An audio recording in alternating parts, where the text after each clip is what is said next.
एक बार एक सेठ ने एक शोरूम खोला और एक बुजुर्ग को इनॉग्रेशन के लिए बुलाया। उद्घाटन के बाद जैसा कि होता है कि शोरूम के मालिक ने उन बुजुर्ग की बड़ी इज्जत की।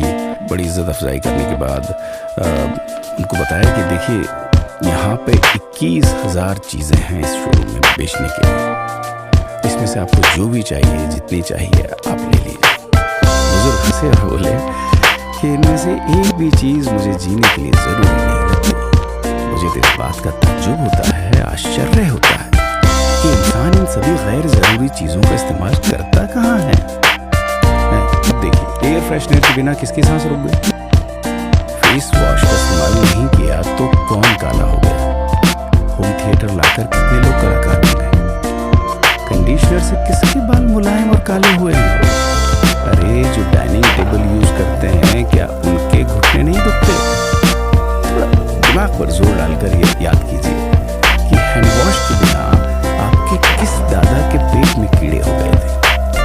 अगर हम डीओ मारकर निकलते हैं तो क्या लोग हमें सुनने आते हैं?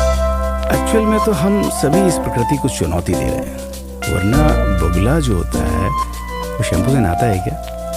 मोर अपने रंगों को संवारने या बचाने के लिए कौन सा कंडीशनर या फेस वॉश इस्तेमाल करता है?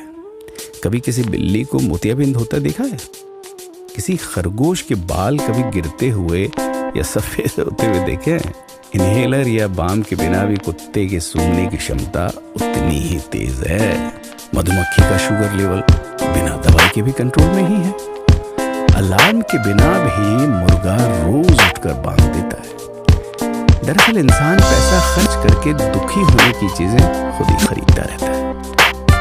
नेट बंद तो दुखी, लाइट जाए तो दुखी, मोबाइल का चार्जर खराब तो दुखी, केबल टीवी कट जाए तो दुखी, मच्छर मारने की दवाई ना मिले तो दुखी, महिलाओं को मेकअप ना मिले तो दुखी, मैचिंग कपड़े नहीं मिले तो दुखी। आजकल इंसान 10 मिनट में 20 तरह से दुखी और परेशान रहता है। बाकी तो गुड़ की रोटी या प्याज रोटी खाकर, हाथों का तकिया बनाकर पीपल के नीचे जो आराम से सो जाता है, उसे दुखी करने के लिए तो फरिश्तों को नीचे आना पड़ता है। ये सब देखा देखी का खेल है।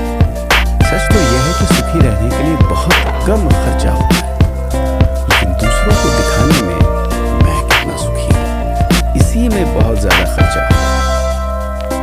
जैसे जैसे सुविधाएं बढ़ रही हैं, दुखी होने के रास्ते भी खुलते जा रहे हैं। अगर आपको ये सब सच लगता है तो लोगों को जागृत कीजिए और फिजूल खर्च से बचाइए। दोस्तों, खुद सुखी होने के लिए खर्च कीजिए, दूसरों को दिखाने के लिए नहीं।